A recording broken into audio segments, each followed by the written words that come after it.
is what the dip will look like. Hello to all my DoughLectable friends. All right, I am here with the recipe for my spinach artichoke dip sourdough bread, the dip inside the bread. And it is super easy and super delicious. It's not the traditional recipe that you find in dips. I will give you that extra ingredient to stick in to it if you do want to make it into a dip that you can just bake in the oven and eat with this bread. You don't want it a real runny dip inside because it will just weigh down your bread and make it dense. Let's get started with this recipe. It's really easy. 1 block, and this will provide enough filling for 2 loaves of sourdough bread. So you want 1 block of room temperature cream cheese.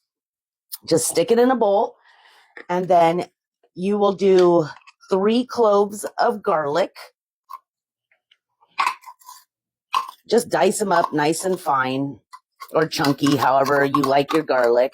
Get all in there. It really truly is just a simple, delicious recipe, and it goes so well. I mean, so well with sourdough bread. So once you get that in, then you're going to take 10 ounces of frozen chopped spinach, and you want to squeeze out all the juice out of that. I use a cheesecloth. It helps tremendously.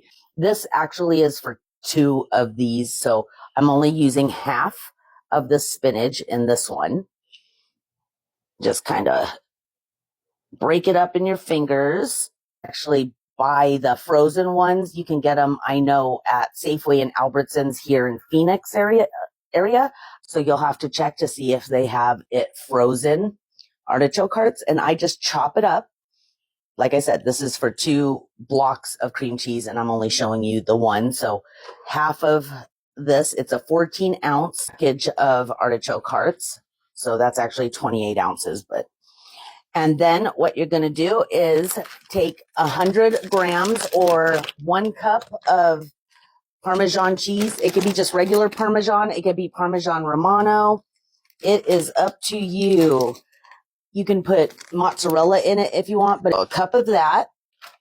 And then this garlic salt is to your liking, your heart's desire. And then all you do is just mix it up. And once you mix it up, stick it in the fridge to get cold before you add it to your bread as an inclusion. You don't want it room temperature. You want it cold. It's just easier to put it in your bread when you laminate it.